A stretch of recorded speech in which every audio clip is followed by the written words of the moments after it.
Media Korea analisis keputusan Patrick Kluivert panggil 27+3 timnas Indonesia. Urutan kedua pemain abroad terbanyak di kualifikasi Piala Dunia 2026. Media Korea Selatan, Export News menganalisis keputusan dari Patrick Kluivert untuk memanggil 27 ditambah 3 pemain timnas Indonesia. Dan PSSI juga mengumumkan 27 pemain akan membela timnas Indonesia di ajang putaran ketiga kualifikasi Piala Dunia 2026 zona Asia pada Minggu 9 Maret 2025. Selain 27 nama pemain tersebut, ada 3 pemain yang akan menyusul Emil Audero, Joy Palupsi, dan Den James setelah berproses naturalisasi ketiganya selesai.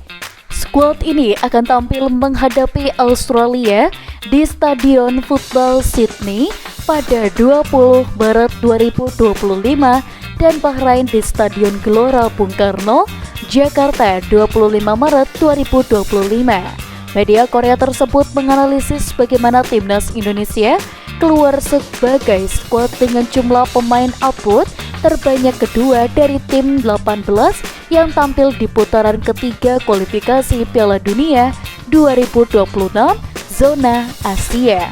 Perhatian pada timnas Indonesia kemudian akan tertuju dengan banyaknya talenta Eropa yang akan mampu mencapai beberapa mimpinya untuk maju ke Piala Dunia untuk pertama kalinya. Tulis Export News dikutip Senin 10 Maret 2025. Pada pemanggilan ini hanya 9 pemain yang berasal dari kompetisi lokal Liga 1 2024-2025. Itu pun hanya berasal dari 6 klub saja tanpa Persib Bandung dan yang berada di puncak klasemennya. Artinya ada 18 pemain yang belum termasuk 3 calon pemain yang masih proses naturalisasi tampil di kompetisi dari berbagai negara di belahan dunia. Jumlah ini adalah yang terbanyak setelah Jepang yang mana memiliki 20 pemain dan mayoritas berbeda di daftar tim inti. Susunan pemain Jepang, tulis laporan media Korea tersebut. Bahkan Export News menyoroti timnas negaranya Korea Selatan yang hanya memiliki 12 pemain yang tampil di luar negeri. Di sisi lain, Australia yang belum mengumumkan skuad 4 panggilan 14 pemain Eropa pada November 2024 lalu. Meski banyak memiliki pemain abroad, media tersebut menyebut tak semua berstatus sebagai pemain intinya. Tidak banyak pemain timnas Indonesia yang bermain sebagai pemain tetap atau rotasi di liga-liga kelas Eropa, tulis laporan tersebut.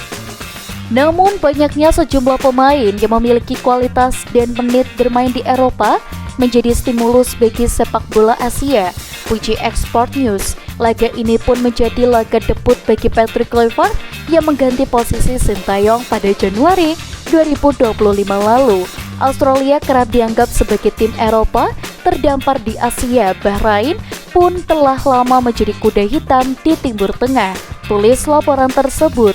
Ini bukan lawan yang mudah, tapi timnas Indonesia wajib mengalahkan mereka untuk memiliki kesempatan tampil di Piala Dunia. Tutup laporan itu. Untuk teman-teman di rumah, jangan lupa untuk like, komen, dan juga subscribe. Kita akan bertemu kembali di video selanjutnya. Sampai jumpa.